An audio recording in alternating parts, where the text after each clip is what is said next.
Vamos a comenzar con los Estados Unidos de América. El diario The New York Times titula Jimmy Carter muere a los 100 años. Un pacificador, pero digamos, su mandato presidencial estuvo plagado de varias crisis. Dice que la era post-presidencial fue considerada un modelo para los futuros líderes estadounidenses. El expresidente Carter fue conocido por su labor caritativa y diplomática en etapas posteriores de su vida. Este es el 39º presidente de los Estados Unidos. James Earl Carter muere. Él nació en el año 1924, muere a los 100 años. El presidente más longevo de los Estados Unidos de América. Sabrina, adelante. Sí, casi todos los medios de comunicación obviamente están haciendo el resumen del legado de Jimmy Carter y muchos se han enfocado en su era como expresidente, en toda la labor humanitaria, pero obviamente como panameños tenemos que hablar de su era como presidente, los tratados Torrijos-Carter y también la otra gran joya, digamos, diplomática de su gestión como presidente, Camp David, el tratado de paz entre Israel y Egipto. Sí, Sí, ese fue. eso fue en 1978 y fue como una muy breve victoria para todo el desastre internacional que se le vino después, particularmente con la toma de rehenes por parte de Irán, que fue el gran fantasma que se sumió sobre su presidencia, que fue, creo que fue más de un año que estuvieron secuestrados y que de hecho, si bien la liberación se negoció por parte eh, del equipo de gobierno de Carter, también hubo una fallida intervención militar para extraer a los rehenes. Esa fue la operación, esa creo que fue Desert Storm, la operación Desert Storm, que fue un desastre. Murieron 8 soldados estadounidenses y le causó grandes problemas a lo interno a Jimmy Carter. Los rehenes no fueron liberados hasta poco después de que Ronald Reagan El día que eh, Ronald Reagan tomó asumió posesión. tomó posesión, sí, Ajá, casi como un castigo a Carter, también Bueno, sí. por haber recibido al Shah. Sabrina, te invito, como invita a Camila, a que leas el libro The Commanders, Los Comandantes. Eh, Ahí se refleja muy claramente que el presidente Reagan, él negoció debajo de la mesa con Irán para lograr que Carter no pudiese liberar a los rehenes durante su mandato y que el crédito no se lo llevara a Carter, sino él. Es un libro muy interesante que habla casualmente de la invasión a Kuwait y la invasión a Panamá. Es decir, la voz del vicepresidente de los Estados Unidos para abajo, todo el equipo de gobierno. ¿Tú sabes quién es? De Bob Woodward, el ganador de todos los premios periodísticos habidos en el mundo, el famoso escritor de los All President's Men, todos los hombres del presidente, ¿no? Te paso ese dato nada más para que lo tomes en consideración porque es enriquecedora la información que hay allí, porque es la versión de los Estados Unidos, no, de los funcionarios estadounidenses de Bush hijo con relación a la invasión. Se van a sorprender. Esto lo estoy invitando a la vez que a Sabrina, a Camila, a ustedes, amigos oyentes. Eso es casi que un ejemplo de un buen periodismo investigativo. La fuente que él tiene, repito, fue del vicepresidente de Bush hacia abajo. Y lo que hizo Colin Powell, ¿recuerdas a Colin Powell? Lo que hace él, bueno, ahí van a ver, no le digo más para que queden, como dicen aquí popularmente, picaditos. Camila. Sí, otras grandes dificultades que tuvo Carter a lo interno fue una inflación espantosa y el costo de la energía por un embargo que había en ese momento, que fue un parte de las razones por las que fue duramente castigado en las urnas. Y es muy interesante porque estaba leyendo en la BBC tiene este artículo que hace un paralelo entre Carter y Biden, que ambos son presidentes de un solo término, demócratas, y cuando uno se pone a leerlo, hay varios paralelos interesantes. Ellos, por ejemplo, comparan los desastres que tuvo Carter en, con los rehenes en Irán, etcétera, con la fallida salida de Estados Unidos de Afganistán y que permitió el regreso del Talibán. También hacen comparativos con el tema de la inflación, que en el caso de Biden fue una reacción post pandemia, o sea, como el shock al sistema que le hizo la pandemia. Entonces, ambos tuvieron varios paralelos. En el caso de Carter, Rusia en ese momento invadió Afganistán, ajá, fue justamente Afganistán. El caso de Biden, Rusia invade Ucrania. Entonces, la BBC hace este análisis de que si bien los actores han cambiado, hay varios paralelos muy interesantes entre ellos dos. La historia se repite en espiral, es una frase muy Sí. conocida, pero No, ¿saben qué? y al final del día, la diferencia es que Carter salió bastante joven de la presidencia. Él sí cerró la puerta detrás suyo. Incluso yo lo he escuchado descrito como el mejor expresidente que ha tenido Estados Unidos, porque el legado de él como expresidente superó con creces cualquier cosa que pudo haber hecho, excepto probablemente el tratado de Camp David durante sus 4 años de presidente. Y él logró mantener, o sea, no solamente por toda la labor de caridad que hizo, sino a un punto de vista de no lo creo, no siquiera es modestia, pero él vivió hasta que se murió en la misma casa en la que vivía antes de ser presidente. El único presidente de Estados Unidos que al salir ha regresado a su casa. Era una casa de 1 piso, 2 cuartos. Y el Washington Post en su momento hizo un artículo sobre cómo los carros del servicio secreto que estaban parqueados afuera para protegerlo eran más caros que la casa de Carter en ese momento.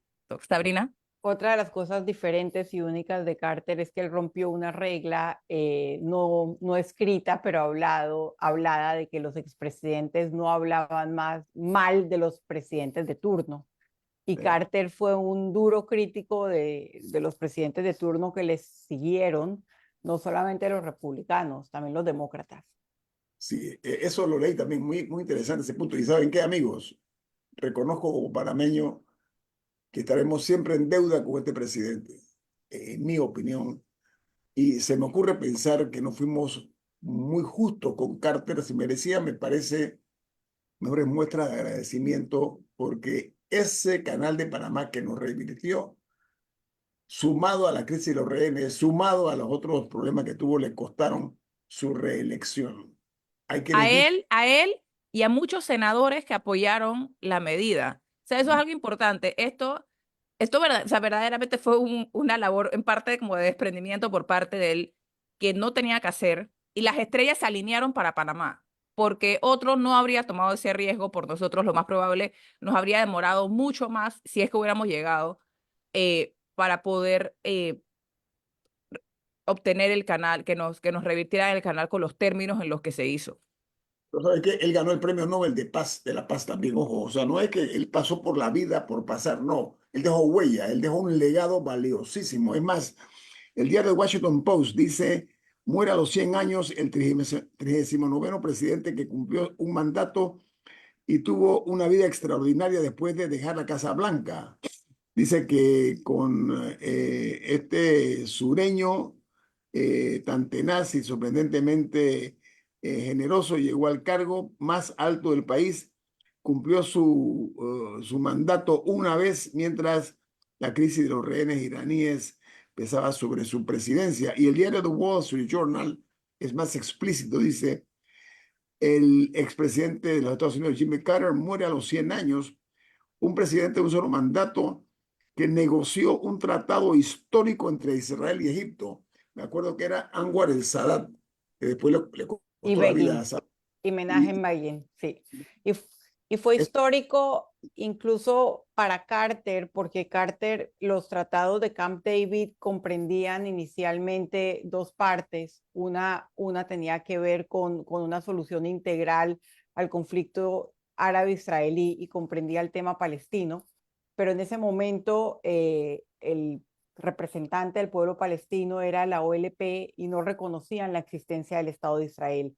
Cuando Carter llega a la presidencia, inicialmente habla con Yitzhak Rabin, pero después llega a la presidencia Menachem Begin de la derecha israelí, pero un hombre que concedió toda la península del Sinai a cambio del reconocimiento de Egipto. Entonces, ya, ahora, Carter tuvo digamos, el idealismo, pero al mismo tiempo el pragmatismo de saber que no lo iba a lograr, de darse cuenta que aunque no lo iba a lograr todo, el tratado de Israel y Egipto era suficientemente importante para invertirle su esfuerzo. Hablé de Yasser Arafat, fue la otra parte que también participó. Amigo, una No, noticia pero muy... él no fue, yo creo que él fue con Clinton. Él fue después Claro, claro, con Clinton. ni los palestinos ni la ONU siquiera quisieron, digamos, avalar este tratado precisamente porque no abarcaba la causa palestina. Al Sí, final, Camp David se remitió solamente al tratado de paz entre Israel y Egipto, pero era suficientemente importante y ha sido un punto de suficiente estabilidad para Medio Oriente. Sí, sí, y, no, y nada para agregar también al legado de Carter.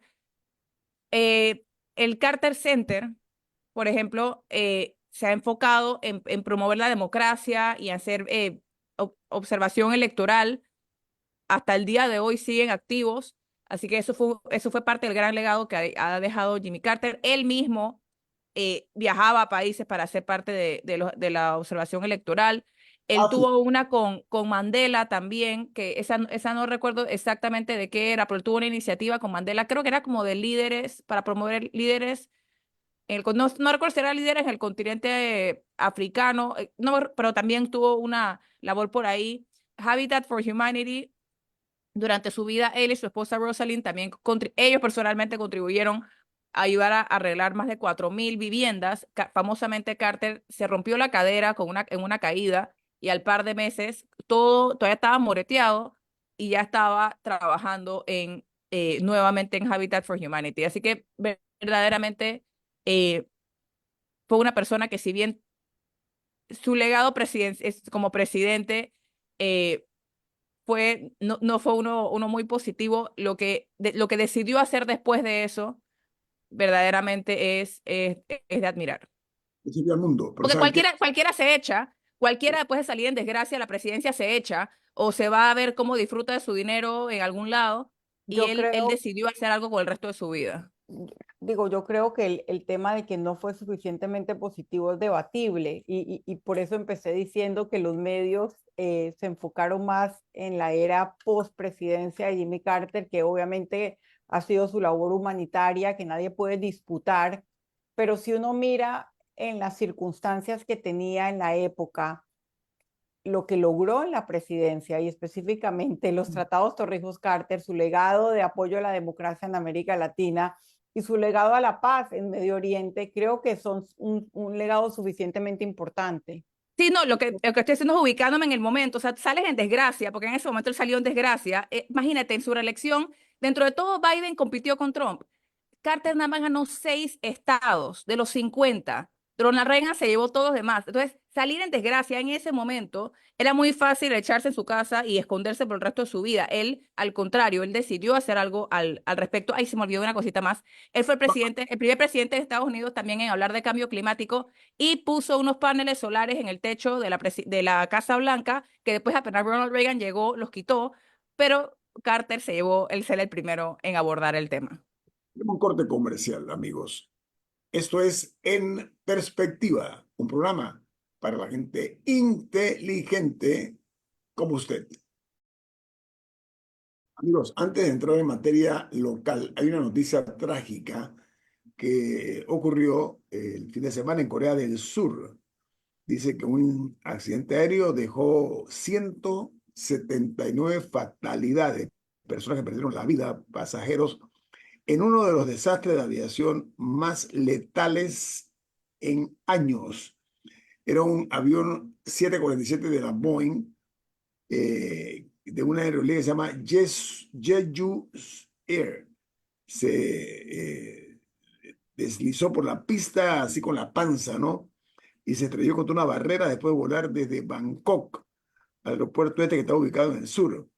Sobrevivieron dos de los auxiliares de vuelo, dos de aparentemente pueden ser azafatas, fueron las únicas dos Un sobrevivientes hombre y una mujer de que esta. ellos iban en la cola del avión. eh, Por eso es que sobrevivieron.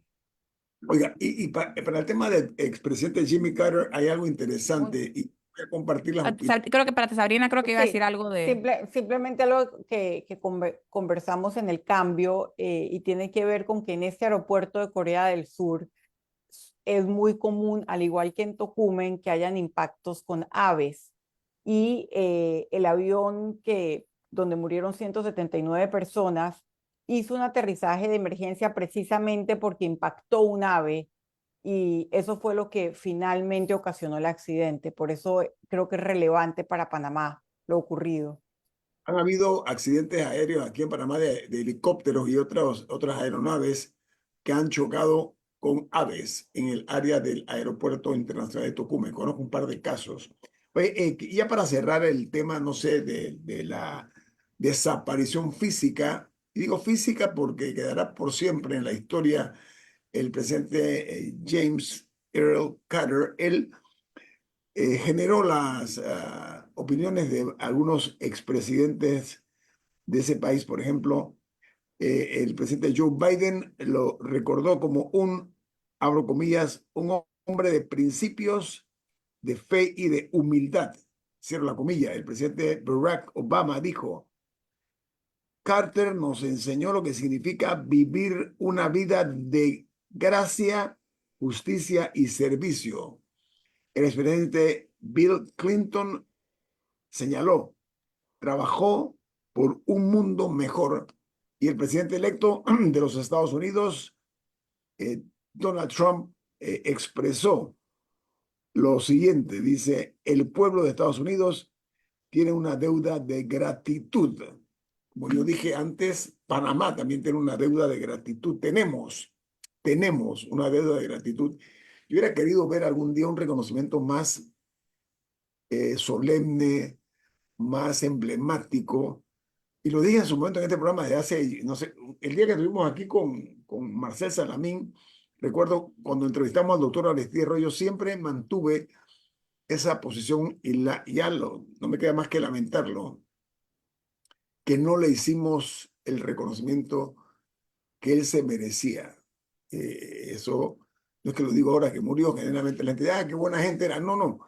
Lo dije afortunadamente con tiempo. Vamos a hacer algo antes que se vaya. Recuerdo que dije esa expresión. Y algo llamativo y también es una especie de casualidad histórica. La Casa Blanca ya publicó un statement dando las medidas de duelo, los 30 días, que la bandera va a estar a media asta, que eso va a incluir el día del toma de posesión de Donald Trump, pero declararon un día de duelo y el día de duelo va a ser el 9 de enero de 2025. Así que día de Wow. duelo por la muerte de Jimmy Carter en Estados Unidos va a ser el 9 de enero de 2025. No sé si ese día va a ser el funeral y por eso cogieron la fecha, pero una fecha más que une a Carter con Panamá. Eso, Y también el momento de su muerte, porque estamos en la mitad de la controversia generada por la amenaza de Donald Trump y por, digamos, las declaraciones ignorantes históricamente, y por estos días fallece el presidente Carter. yo quiero aprovechar, ya que estamos hablando del tema de los Estados Unidos con el presidente electo Donald Trump.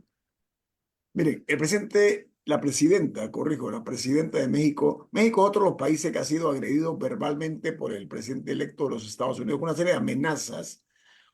Y esta dama, que es la presidenta de México, de acuerdo a lo que aparece hoy en los medios mexicanos, dice que el gobierno mexicano ha desplegado todas sus herramientas ante la amenaza del republicano, así le llaman, del republicano, no le dicen del presidente electo, del republicano, de una deportación masiva. Entonces dice que Sheinbaum, la presidenta Claudia Sheinbaum, ha ordenado que los consulados refuercen su asistencia legal y humana a todos los mexicanos que están en condición de ser deportados próximamente. Entonces, aprovecho la coyuntura para recomendar que el gobierno de Panamá comience a mover también a todas, sin excepción, las embajadas, consulados, representaciones diplomáticas nuestras en todo el mundo, porque, reitero, el éxito, parte del éxito, perdón, del logro de Panamá de alcanzar una meta tan anhelada que era casi imposible, obedeció a la diplomacia, comenzando por Omar Torrijos, que sin ser diplomático encabezó todas las líneas de comunicación de la diplomacia con hombres como Juan Antonio Tac, ya dijimos, Aquilino Boyd, el doctor López Guevara, Aristide Rollo, Adolfo Ahumada, Edwin Fábrega, en fin, una pléyade de panameños, Gabriel Luis Galindo, se me van, conforme pasa el tiempo, recordando, gracias a la habilidad diplomática de ellos, que lograron además que el mundo mirara hacia Panamá. Panamá se convirtió en un centro focal importante en un momento determinado. Todos los países hablaban de Panamá, de la aspiración de esta pequeña nación, ¿ok? De lograr por la vía diplomática, aunque ya nos costó sangre antes, cuando los trágicos sucesos del 9 de enero, pero en la conclusión de los tratados donde revierte a Panamá el canal fue eminentemente diplomática. Así que yo invito y someto a la consideración del presidente José Raúl Mulino, que ya debe dar la orden, así como hizo Sheinbaum en México, no sé si lo ha hecho, a todos los representantes diplomáticos de Panamá a hacer un trabajo antes de que llegue a la presidencia el presidente electo Donald Trump. Sabrina. Sí, bueno, especialmente nuestro embajador en Washington, José Miguel Alemán, y hay varios análisis que ha hecho Alonso Illueca, tanto en Panamá como afuera de Panamá, sobre cuáles son los mecanismos con los que cuenta Panamá, tanto en Naciones Unidas, ahora que va a tomar Panamá un asiento como miembro no permanente del Consejo de Seguridad, como en la OEA, que es el foro internacional, el foro multilateral garante de los tratados Torrijos-Carter y que tiene una elección de nuevo secretario general en marzo, para hacer defender el derecho internacional, que es lo que protege a un país como Panamá en este caso, ¿no? En la conferencia del jueves, José Raúl Mulino, bueno, reiteró sus palabras que para mí fueron muy acertadas, creo que todo el país ha coincidido el domingo pasado, pero habló que él va a esperar hasta que Donald Trump tome posesión el 20 de enero. Yo no sé si eso es simplemente una estrategia de decirlo y empezar a articular estrategias y mecanismos, pero yo pensaría que eso debe hacerse antes. Y otra cosa que me llamó la atención, que lo mencioné en mi artículo, es que aún en esta crisis, José Raúl Mulino sigue mencionando este concepto de que la verdadera frontera de Estados Unidos está en Darién.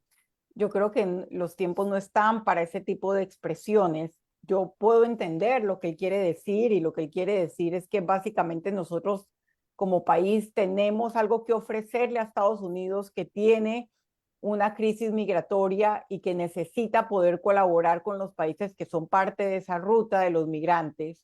Y Panamá efectivamente tiene un memorándum firmado con el gobierno de Biden para las repatriaciones, que sería una herramienta excelente para la política que ha planteado Trump, pero Trump ha decidido utilizar el ataque antes que la cooperación, o mirar qué tiene Panamá para ofrecerle. Pero yo siento que aunque sea una expresión, no, digamos, no ayuda en el sentido de mostrar la fortaleza que necesitamos en este momento, que sí la mostraron sus palabras del domingo pasado, justo después de la arremetida de Trump, tanto en redes sociales como en el discurso que dio. Okay, yo soy de la creencia, y no pocas personas, que una cosa es el candidato Trump, otra cosa es el presidente electo Trump y otra el presidente de los Estados Unidos Trump. Son tres escenarios distintos. Sin embargo, las expresiones vertidas por este político estadounidense, futuro presidente de los Estados Unidos, en el sentido de que, por ejemplo, el gobierno chino controla el canal de Panamá, me parece una aberración. Decir que la vía interoceánica se entregó a Panamá por $1, otra imprecisión histórica. Y lo que es peor, que él dice que 38.000 estadounidenses fallecieron en la construcción del canal de Panamá. No, eso no es cierto. Los que están enterrados a lo largo y ancho de la vía interoceánica no son estadounidenses. Puede que haya algunos, pero la mayoría eran trabajadores de las islas, etc. Entonces, el fake news, que es tan criticado, debe acabarse ya, cuando él asuma la presidencia, se me ocurre pensar. La otra es que hay una noticia que dice que los Estados Unidos solamente ha pagado 17 millones en peajes durante 9 años, ¿ok? Entonces, el beneficio que recibe Estados Unidos de, por ejemplo, tener paso expedito para que sus naves pasen, sobre todo las del US Army o de la Marina de los Estados Unidos, eso habla de una buena voluntad, habla de una buena amistad, habla de un reconocimiento a lo que hizo los Estados Unidos para que ese canal se convirtiera en una estructura real. Entonces, que ese aprecio nuestro, y repito, reconocimiento y agradecimiento, no sea marchitado por expresiones que no son del todo felices. Sabrina, Camila. Sí, dos comentarios. El tema del paso expedito a las naves estadounidenses, a los buques de guerra, está establecido en el Tratado de Neutralidad, en los tratados. No es solamente un gesto, es algo que está establecido y que se cumple, o sea, que sí hay, Estados Unidos sí tiene un privilegio, por así decirlo, establecido. Lo mismo, Y, pero sí. y lo otro que quería decir con las mentiras y hipérboles de Trump es que si miramos cómo él manejó su campaña, eso es parte de su estrategia. Tomemos el tema de los migrantes. Él habló de que los inmigrantes haitianos de Springfield se estaban comiendo a los perros y a las mascotas. Todo el país, incluso los republicanos, le dijeron que eso era una falsedad. Él nunca reculó ni reconoció que era una falsedad. Sin embargo, el tema de los migrantes se volvió un tema esencial en la elección y esa es su estrategia, utilizar mentiras y hipérboles para poner un tema en la atención de los ciudadanos. La base electoral de Trump no le gusta el fact check, no le importa el fact check, no le importan los hechos. Es muy duro decirlo nosotros en un programa periodístico, pero esa es la manera en que él se comunica con su gente. Estrategia. Entonces, creo que eso hay que tenerlo en cuenta. Obviamente hay que corregirle y replicarle cuáles son las mentiras que está diciendo, pero entender que lo que él quiere decir es, ojo, que hay demasiada presencia china en Panamá. Ojo, que yo voy a usar la política de garrote y voy a utilizar cualquiera mentira que se me ocurra para poner el tema en la palestra. Vamos al corte. Sí. Hablando del tema del narcotráfico, muy brevemente, una noticia que tenía en la gaveta para compartir con ustedes es la que hace primera plano en Colombia. Dice que este año, en promedio, se incautaron 2 toneladas de cocaína por día. Cada día 2 toneladas de cocaína se capturaban, pero eso no es suficiente. Además de 452 toneladas de marihuana y 317 kilos de heroína.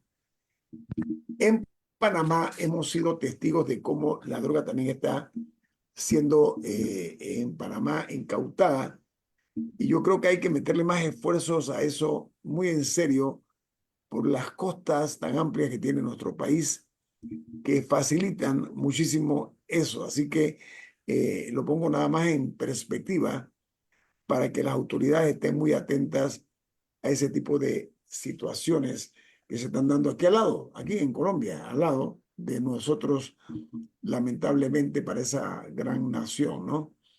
Y la otra que quería mencionar esta mañana es la siguiente. Hay una nota en la prensa en primera plana que dice que el salario estatales hasta octubre nos han costado a nosotros, a usted, a mí, a todos, 4.284 millones de dólares hasta el mes de octubre pasado. Sabemos que el Estado es tomado como una agencia de empleos. Es una realidad. Pero hay cifras también que tienen que ver, por ejemplo, con el desempleo y con la informalidad, que crecieron de agosto del año 2023, o sea, el año anterior. Imagínense ustedes, llegaron, por ejemplo, el desempleo llegó a 4.9% y la informalidad creció un 9.5%. son factores que debemos comenzar a ver con muchísima seriedad, porque es más, uno de los problemas que tiene la propia crisis de la Caja de Seguro Social es que hay un número importante de personas que han sido manipuladas por muchos políticos que utilizan la caja como parte de ese criterio de la agencia de empleos. Entonces, hay que, dentro del paquete este de reformas, hay que atreverse a considerar una reformulación de cómo se contrata a las personas en la caja de Seguro Social y sobre todo atreverse más allá de la política, no a sacar gente que eran PRD o que eran, no. Las personas que no cumplen con su trabajo, que no son responsables en lo que se les ha asignado y se les paga. Hay que prescindir de esas personas, pero no para nombrar entonces a copartidarios, ¿no? Porque esa ha sido la clásica norma que se aplica en Panamá. Quítate tú para ponerme yo. Llamo la atención en ese sentido de manera oportuna. Camila. Creo que la cifra de salarios por sí sola no significa mucho. Creo que es un poco difícil saber si es mucho o poco. Creo que hay que compararlo un poco, no sé si con si el retorno sería la palabra correcta, pero creo que parte de la insatisfacción que existe cuando uno ve ese monto es porque las personas no sienten eso en su calidad de vida. Si tuviéramos un Estado robusto, o sea, con una planilla grande, sí, y con buenos salarios, sí, pero con servicios públicos que fueran acorde, creo que no sería un problema. El problema no es que la gente en el Estado gane bien y el problema no es que haya mucha gente trabajando en el Estado. Es si los servicios se proveen acorde a eso.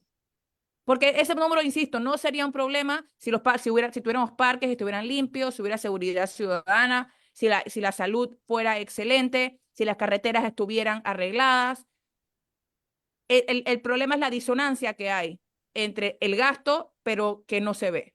Sabrina. Claro, completamente de acuerdo. Tener un estado grande, hay muchos estados grandes que son eficientes y que crean una red social de servicios públicos que hace que los ciudadanos paguen impuestos y que vean dónde está su plata, la utilización correcta de los recursos públicos. Lo que tenemos en Panamá es todo lo contrario. Tenemos un estado enorme y terribles servicios públicos. Y lo lo que ha quedado en evidencia en los últimos años es que el Estado se ha convertido en la principal agencia de empleo y que está tapando el hueco de una economía que no genera suficientes empleos de calidad y que además está sirviendo como resorte para complacer los intereses políticos o mantener las maquinarias de los partidos políticos en el poder activadas, incluso en este gobierno, porque esto ha sido una práctica de siempre, aunque tenemos un discurso y una narrativa de parte del ministro Chapman y de parte del presidente Mulino de un Estado eficiente y de amarrarnos el pantalón y de austeridad, cuando vamos a ver si esas medidas se han tomado en términos de la contratación de personas, de la calidad de personas que se contratan en el Estado, de si no se están pagando favores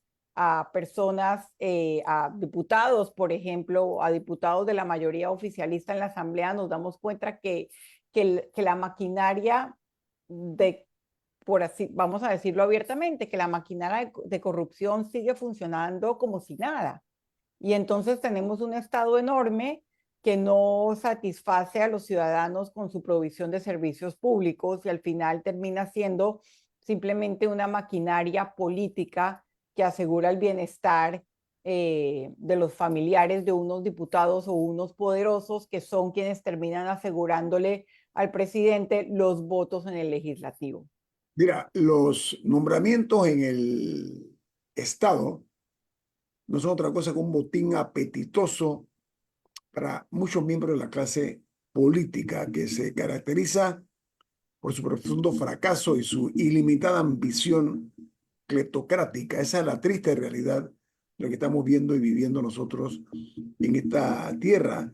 El país avanza de todas maneras a pesar de sus malos hijos, ¿no? Eso también es cierto, pero la burocracia tiene que comenzar cambiar, porque hay que encontrar una fórmula para atenuar la ira popular, el encono que se ha creado en torno a algunos excesos que se han cometido con los dineros del Tesoro Nacional, una carga muy pesada que se le ha ido imprimiendo, ¿no? Entonces, el país va a salir adelante cuando tengamos la base suficiente con una ley que se aplique, por ejemplo, igual para todos, que no haya aquí privilegios, sin distinciones ni privilegios.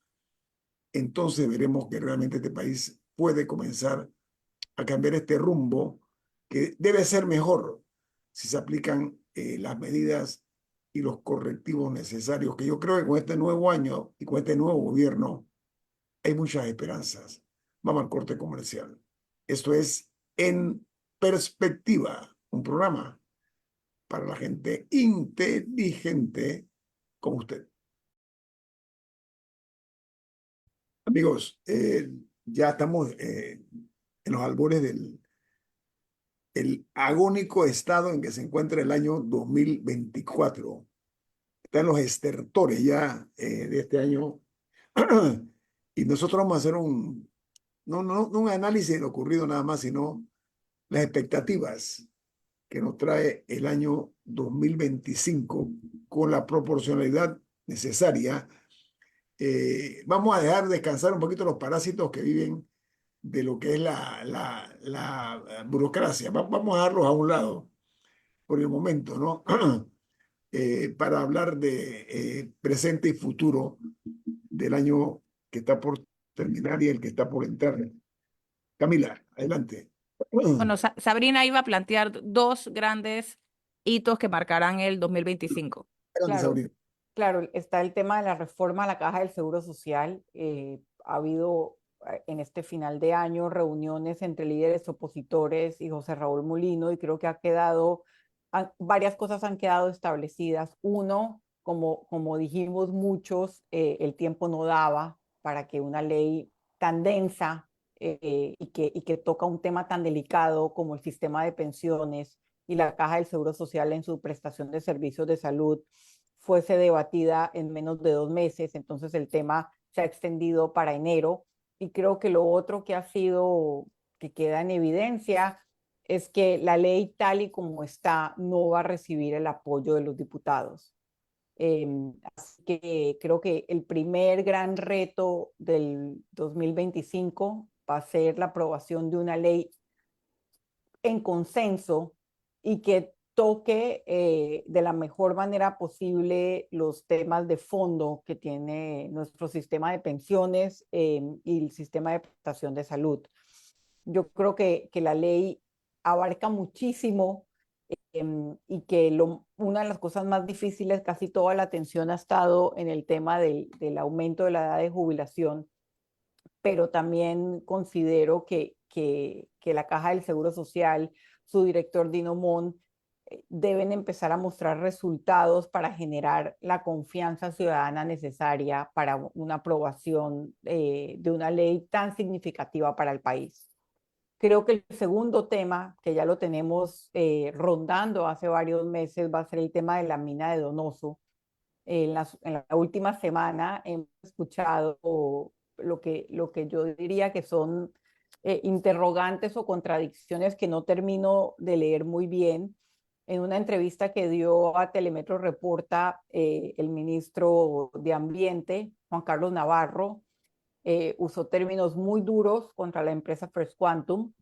Se refirió a la mina de Porra, dijo que la empresa la empresa y el anterior gobierno habían utilizado sus instintos más bajos para redactar un contrato que era lesivo a la nación, pero por otro lado vemos a otros funcionarios, especialmente al presidente, hablando en términos no tan críticos de la empresa. Así que yo creo que eso, lo primero que los ciudadanos deberíamos pedir es transparencia, porque es evidente que hay un plan o que hay una voluntad de reabrir la mina. Es evidente que hay obstáculos muy importantes legales que hay varios abogados que dicen que no son importantes, varios otros que dicen que sí son importantes porque hay una ley de moratoria. El fallo establece específicamente que para querer abrir la mina se necesita otro proceso de licitación y no es que First Quantum va a llegar aquí nuevamente a dar órdenes y a tratar de imponer un criterio en la opinión pública.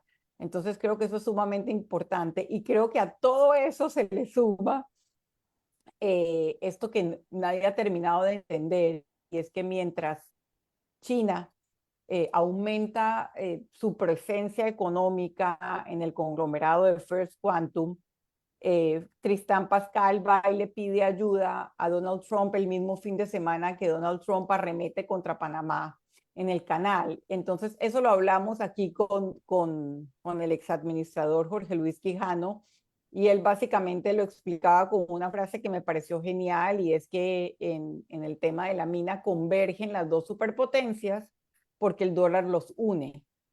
Pero a mí no me queda completamente clara cómo una empresa donde hay tanta presencia china se le ocurre ir a pedirle ayuda a Trump en un momento en que Trump insulta a Panamá. No creo que eso sea positivo para la empresa que ya tiene una credibilidad muy, muy golpeada en Panamá y un capital social para mí inexistente en Panamá. Yo siento un tufillo, algo maloliente, que se está cocinando para de todas maneras imponer la apertura de la mina. ¿Y saben qué? Ahí hay que ver varias cosas. Las reglas del juego las imponen las leyes. Mucho cuidado porque hay abogados que están manipulando y hay ríos caudalosos de dinero corriendo entre los medios de comunicación, los abogados, ojo, miren que es una autocrítica, ¿ok? Y personas que están haciendo de eso un negocio. Mucho cuidado, pero hay otro elemento que quisiera antes de terminar, nos quedan muy pocos minutos. El caso de Brecht, ese es uno de los grandes retos de la justicia panameña, que entra en un momento donde viene un nuevo procurador general de la nación y también un procurador general de la administración. Vamos a ver esto, cómo se va a tratar de amortiguar el impacto de este escándalo que trasciende las fronteras panameñas y donde ha habido mucha negligencia. No, y un caso también que por haber sido aplazado va a llegar mucho más débil de lo que habría estado hace unos meses, ya que varios de los principales acusados ahora ostentan cargos que les brindan algún nivel de protección. Sea el caso, por ejemplo, de Juan Carlos Varela, uno de los imputados en el caso, que ahora es diputado del Parlacén. Entonces, entonces su caso ahora lo tiene que ver, o sea, ahora tiene el mismo tratamiento que un diputado de la República, así que su caso lo tendría que ver la Corte Suprema. Y igual es el caso de, porque creo que algunos de los Martinelli y Linares estaban en el caso de Brecht también, Sabrina. Bueno, Creo que ellos sí. también ahora son suplentes, entonces ocurre lo mismo. Así que el caso va a tener grandes huecos para lo que Yo, venga. yo recuerdo, hay un dicho que dice que no hay, ¿cómo que es? Hay un proverbio árabe que dice, olvida quien ofende mandar ofendido, ¿no? Recuerdo que alguien dijo un día que el Parlacén era una cueva de ladrones. La mayoría de nosotros tenemos buena memoria. Fue ¿Y Ricardo Martinelli. adivinen qué? Terminaron él y muchísimos más protegidos en la cueva. Esa es la verdad, hay que decirla, por su nombre. El Parlacén, lamentablemente, que tal vez tenía buenos propósitos cuando la guerra de Centroamérica, porque ahí es donde comienza todo, con la guerra de Centroamérica, se fue desvirtuando su figura. Y estoy por creer que realmente puede ser por lo menos una cuevita la que está funcionando allí, Sabrina. O sea, qué pena, ¿no? Que se use un organismo de esta naturaleza con claros propósitos de proteger personas que tienen deudas con la justicia. No sé si la ves de Sí, esa manera. completamente de acuerdo. Y lo otro es que tenemos como una película que se repite con cada gobierno y es que todos los gobiernos hablan de esa manera del Parlacén, pero no terminan de articular los mecanismos que existen para que Panamá se salga del Parlacén. Ujú. Entonces, al final, al igual que con el Estado que estábamos hablando, un Estado enorme que no provee los servicios públicos y que sirve simplemente para aceitar la maquinaria política, terminan siendo solo palabras y el comportamiento de los gobiernos sigue siendo exactamente el mismo. Yo me acuerdo, ¿sabes qué? De Juan Carlos Varela, expresidente Juan Carlos Varela, que le faltó saliva para atacar el Parlacén, lo que estaba ocurriendo, y adivinen qué, Ahí terminó. en el Parlacén. Entonces, no sé, aquí hay tantas contradicciones. Sabrina, rapidito, un saludo a los panameños que te están escuchando de Miami, con motivo del fin de año, ahí rapidito, pon un mensajito. A las muchas. Bueno, un 2025 lleno sobre todo de salud, de tiempo en familia y de buenas noticias para Panamá. Gracias, para ti también lo mejor, Sabrina, hasta la Florida. Mañana estaremos Muchísimas gracias. Rodrigo Noriega del staff aquí de En Perspectiva. No se pierdan el programa de mañana, va a estar muy interesante. Y los 25 años de el día que revirtió a Panamá el canal de Panamá, una gran celebración y vamos a hablar de eso mañana con el doctor Rodrigo Noriega. Les prometo que va a ser muy interesante, sobre todo vamos a cumplir la misión de crear conciencia y de ir creando también el sentido del civismo en nuestro país. Camila, ¿quién despide En Perspectiva? Café Lavazza, un café para gente inteligente y con buen gusto que puedes pedir en restaurantes, cafeterías, sitios de deporte o de entretenimiento. Despide En Perspectiva. Pide tu Lavazza. Recuerda que lo puedes hacer en línea a través del sitio web lavazzapanamá.com. Sabrina, nos vemos el otro año, ¿ah? Sabrina, ¿ok? Hasta el 2025. Un saludo a la audiencia. Saludos, amigos. Chao.